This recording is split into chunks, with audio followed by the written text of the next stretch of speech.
On va démarrer le programme sur le lit. La règle, c'est que tu dois pratiquer lentement et tu dois jamais te faire mal. Pratique, par exemple, synchronisé avec la respiration. Dans un premier temps, tu glisses un pied vers ta fesse, tu glisses l'autre pied vers ta fesse, pas les deux en même temps. Ça aplatit un peu ton dos dans le matelas. Maintenant, en inspirant lentement, tu fais dos creux. Tu peux passer la main sous le dos. En expirant, tu fais dos plat. Tu écrases ta main. À nouveau, on inspire. Dos creux. On expire. Dos plat. Dos creux. Dos plat. Encore 2 fois.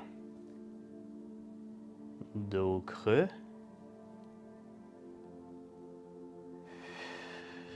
Dos plat. Dernière fois. Dos creux. Dos plat. Si tu y arrives, tu peux essayer avec le dos plat de ramener un petit peu la hanche vers l'épaule qui est du même côté, puis l'autre hanche vers l'autre épaule. C'est un mouvement un petit peu comme ça. On y va tout doucement, tranquille. On ne veut pas un grand mouvement, on veut un tout petit peu de contraction musculaire. On respire bien. On fait bien attention à ne pas creuser le dos dans le mouvement. Et c'est bon. Maintenant qu'on a bougé le bassin dans 2 directions, on va gentiment étirer la colonne vertébrale. Tu prends un genou à l'intérieur, tu prends l'autre genou à l'intérieur. Et on reste comme ça pendant 40 à 60 secondes. On en profite pour bien respirer.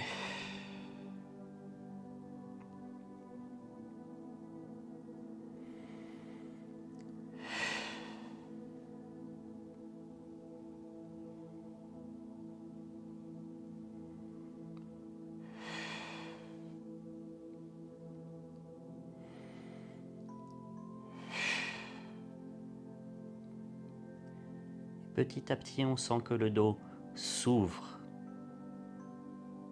On essaye de sentir, c'est un peu comme si le coccyx ou le sacrum s'éloignait du reste du dos.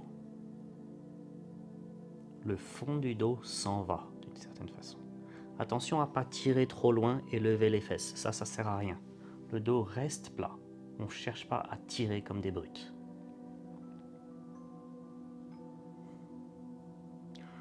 On relâche une jambe et on relâche l'autre jambe. Maintenant, l'objectif, ça va être 2 choses. D'une part, d'étirer les ischio-jambiers. D'autre part, de faire circuler les nerfs dans leur gaine. Okay? Pour étirer les ischio-jambiers, on va tendre une jambe, la jambe droite, prendre sous le genou et ramener vers la poitrine jusqu'à ce qu'on sente un léger étirement. J'insiste, un léger étirement. Ça ne doit pas s'appeler douleur, ça doit s'appeler je tire un tout petit peu sur l'élastique en le gardant dans sa zone de confort. Et ça, on le garde à nouveau au moins 40 secondes.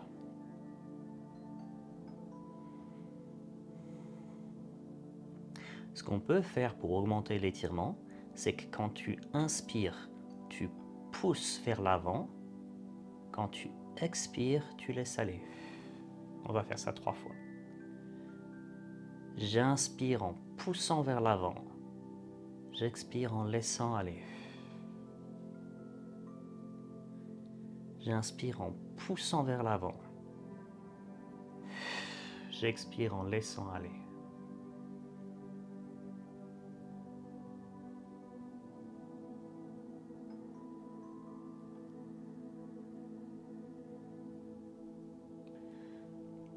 Et là, gentiment, on va plier le genou.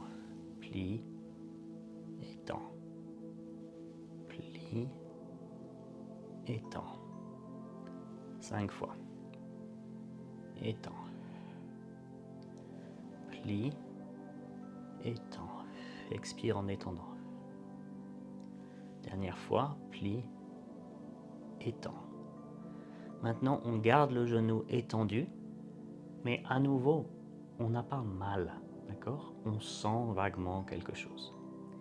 Et l'articulation qu'on va maintenant bouger, c'est la cheville. On va ramener les doigts de pied vers nous, les éloigner de nous. Allez, on fait ça une dizaine de fois. Ramène, éloigne.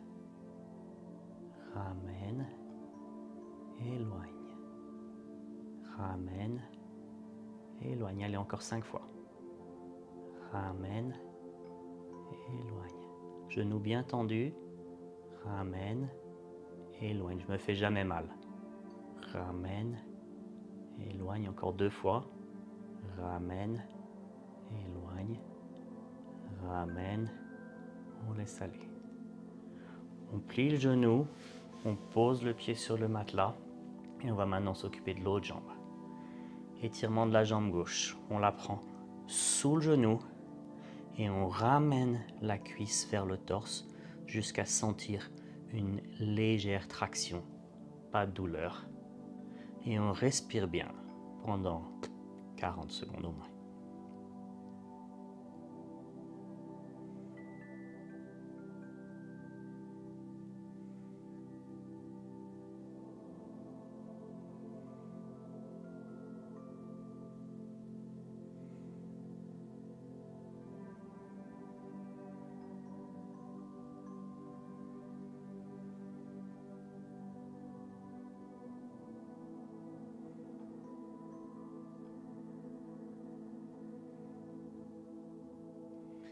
Et on fait, je pousse en inspirant et en expirant, je laisse revenir vers moi. Je pousse en inspirant et je laisse revenir vers moi en expirant. Dernière fois, je pousse en inspirant et je laisse revenir vers moi en expirant. Et maintenant, on va faire flexion-extension du genou. On maintient la cuisse en place. Flexion, extension bien loin, sans se faire mal. Flexion, extension. Flexion, extension. Flexion, extension. Flexion, extension. Et on passe la main sur le mollet et on va faire 10 mouvements de cheville, toujours sans se faire mal. On ramène, on laisse partir. On ramène, on laisse partir. On ramène, on laisse partir. On ramène, on laisse partir. On ramène, on laisse partir. Encore 5 fois. On ramène, on laisse partir. On ramène, on laisse partir. 3 fois. On ramène, on laisse partir. On ramène, on laisse partir. On ramène, on laisse partir. On plie les genoux. On pose gentiment. Tu peux secouer un petit peu le dos comme ça. Gentiment le petit mouvement de bassin pour relaxer toute la zone. Tu peux aussi secouer les jambes si tu as envie. On va maintenant étirer les fessiers moyens et mineurs qui sont les muscles sur le côté de la hanche.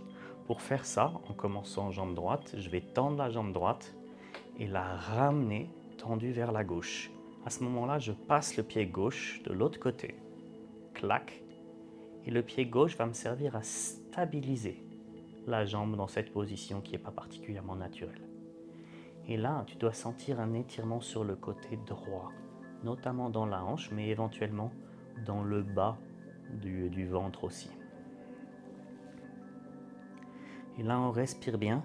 Si tu peux, essaye de rentrer légèrement le bassin avec les abdos inférieurs et les fessiers pour que le dos ne creuse pas. Donc je sens que mon nombril est rentré.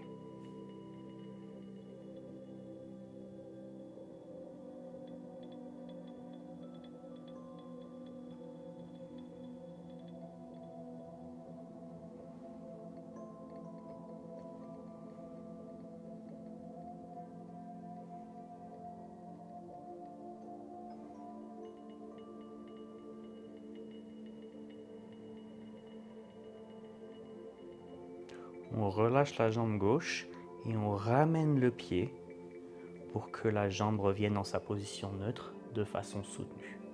Et on va faire le même sort à la jambe gauche. Je tends la jambe gauche, je la ramène vers la droite, je croise et je ramène encore un peu plus la jambe gauche. Quand je sens l'étirement, je reste là, j'essaye d'aplatir mon dos avec abdos fessiers et j'attends que ça se passe.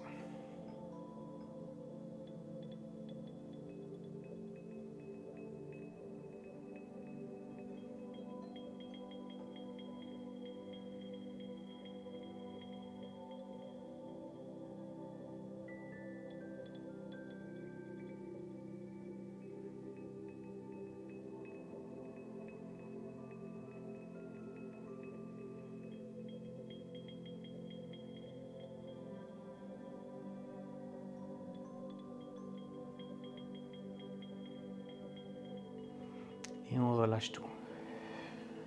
Toujours glisser les pieds sur le matelas pour que les jambes ne soient pas en suspension. Il n'y a aucun intérêt à exercer de la force quand on n'est pas en train d'entraîner la force.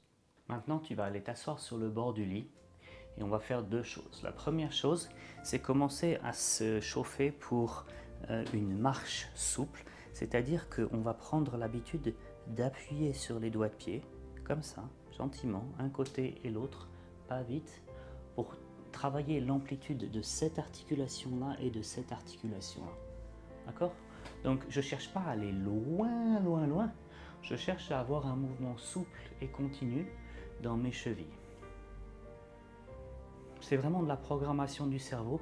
Juste dire au cerveau, regarde, tout à l'heure, quand on marchera, c'est la même chose qui se passe et c'est le même sentiment que tu dois avoir, ce sentiment de souplesse. Une bonne chose là, c'est de s'assurer que les genoux vont à la verticale, pas que ça part dans tous les sens comme ça, d'accord? Donc je veux pas des mouvements là, je veux que je mets mes mains sur le côté et mes genoux montent autant que faire se peut comme des pistons, comme les pistons d'un moteur.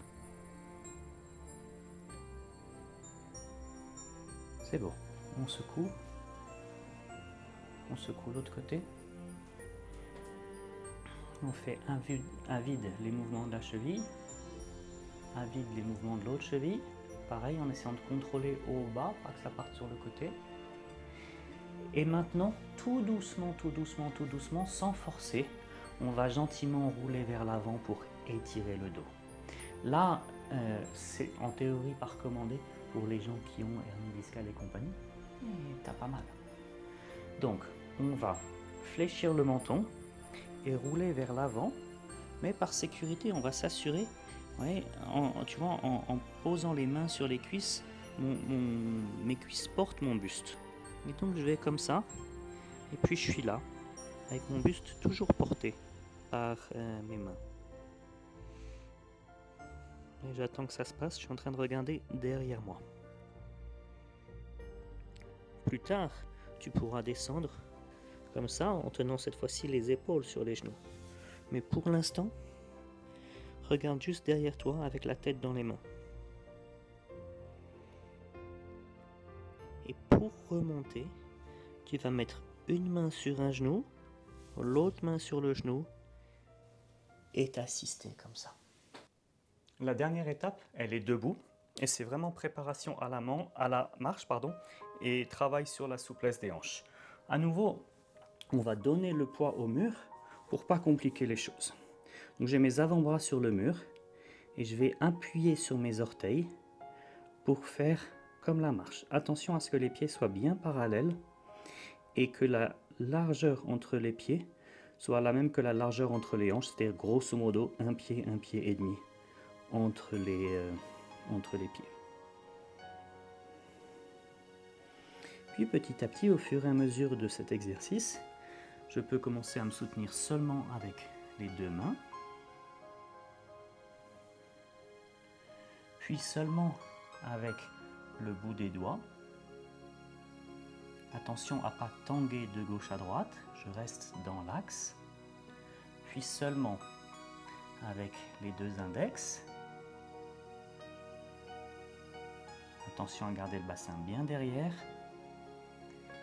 et je lâche le mur.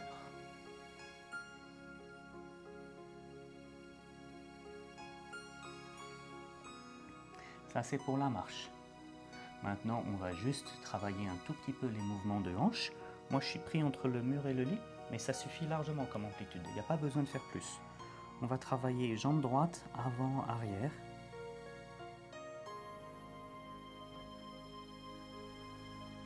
Puis intérieur, extérieur, en passant devant.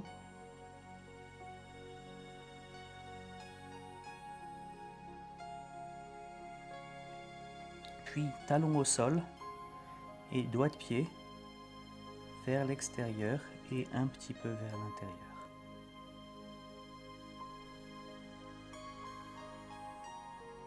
Et je reviens au milieu pour faire la même chose avec la jambe gauche. Avant, arrière.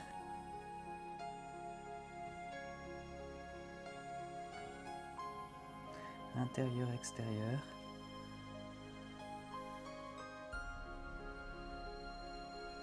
À nouveau, seulement dans la zone de confort, je ne vais pas chercher loin. Et je veux que le mouvement soit pur, je ne veux pas que le dos participe. Je pose le talon, doigt de pied vers l'extérieur, vers l'intérieur.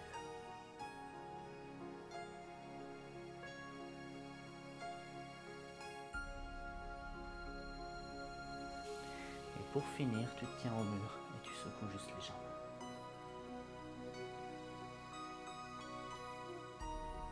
Et c'est tout bon pour aujourd'hui.